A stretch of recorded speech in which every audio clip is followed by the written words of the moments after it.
Hey y'all, Mr. Rip here. Just want to do a quick review on Oberon. I've seen a lot of questions, people asking, should I get him, should I not? I think high-end Oberon's definitely going to help you progress in the tower. I was locked out for a month or so, and he immediately helped me progress. And he's got some great skills and abilities. He's great for ally invulnerability and increased ally attack. And so let's take a look at his abilities, and I think you'll see why he is definitely worth getting. So ultimate, Twilight Strike, right? He slashes enemy 4 times, doing 230% damage per hit.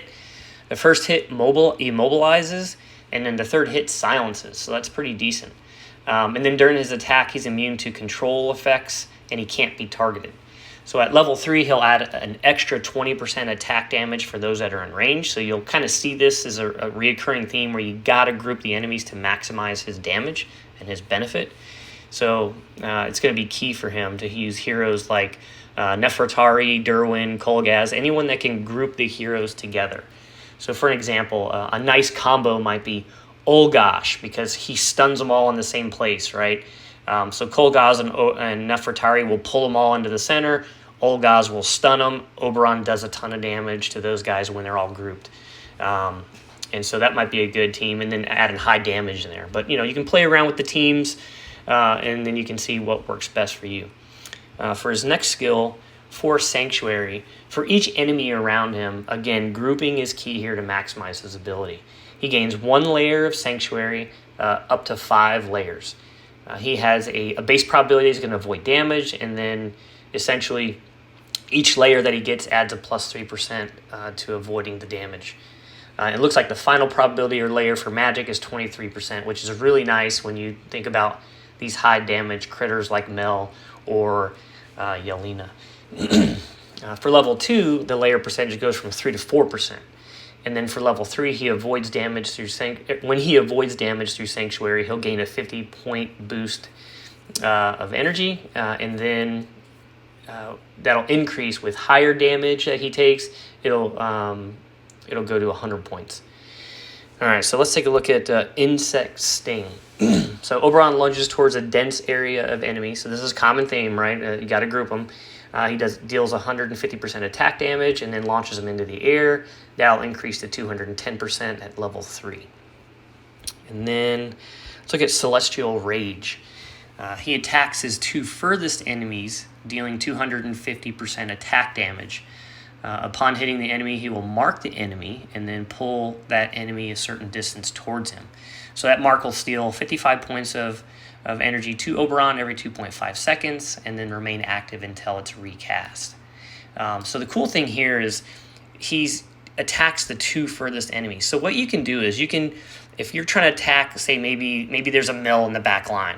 So you put him in the opposite end in the back line, and you also add an Excessium. So essentially now they're both attacking that high value mage, right, and trying to eliminate them. So you can use this to your advantage when you're trying to set up a team, or you're fighting an Apex and you're getting ready to see somebody or fight somebody with a specific lineup. So anyway, for level 2 and level 3, for level 2, 3 seconds after applying Celestial Mark, the target's unable to recover energy and is silenced. Level 3, the skill ignores dodge if Oberon is positioned in the back line. This will be prioritized for activation at the start of battle. So now some people are saying they think that this means that his ability will be prioritized over everyone else's abilities, but I don't think that's the case. I think what this is telling us is that out of all of his skills, if he's put in the back line, this is the first one he'll go with, right? So this will take priority. I haven't confirmed that with any GMs. That's just my speculation based on what I'm reading. But let's take a look at his talents. So I call this T1 and T2, right? Because I don't want to confuse people that are starting out.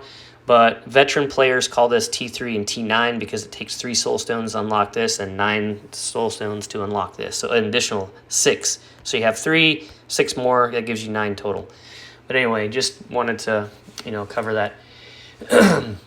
But for T1, Phase Blessing, allies get the same Sanctuary effect as Oberon, which is really cool. So you don't need a lot of investment, and you're already getting a pretty good benefit out of Oberon here.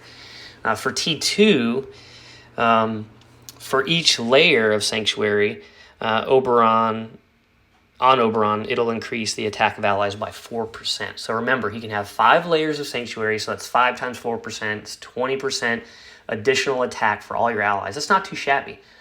But wait, there's more. Let's take a look at his SG. And so, let's see here. So for Twilight Blade, you'll see that even starting out, he gets a nice bonus of 25, 30 points, and 10% crit. But when you unlock level 1, it boosts even further. You'll see a 30 point AGI boost, 35 point ACC boost, and a 15% crit rate. And the final crit rate, the final strike is guaranteed to be a crit. So that's really nice. And at level 2, he absorbs 20% of the energy when the enemy marked with Celestial Mark dies. So that's really nice. Helps continue to fire off his stuff. And then level 3, Oberon starts with an additional 5 layers of Sanctuary. This is really nice because remember, 5 layers of Sanctuary equals 20% extra damage for his allies, right? And then after 2 enemies die, it reduces by 2. You don't want him to be too overpowered, right? So remember, 5 layers is 20%, so he'll start off with basically 20%, and then he has a capability to get 5 more additional layers for another 20%, so that's 40% total damage, I believe, for allies. But again, as soon as 2 heroes on the enemy side die, then it'll drop it by, if it's level 3, obviously 4% per layer, so it'll drop it down to 32% damage. So still pretty nice benefit overall for Oberon. And so, anyhow, I like Oberon. I think he can be used in Alliance Battle, Imperial Isle, Guild Wars, right? Campaign, Tower, so he's super useful all around. And you can see from his SG abilities, he's useful at T1 and SG1 alone with minimal investment. So regardless of when you're using this guy, mid-tier, high-tier, whatever, he's going to be super useful depending on, regardless of whether he's low or high investment. So I definitely think he's worth getting. But anyhow, that's just my 2 pennies of what I think about Oberon. If you have anything further to add or something that I may have missed, just drop a comment. We can share with others so we can all have fun playing the game. So with that, I'll see you in game. Take care.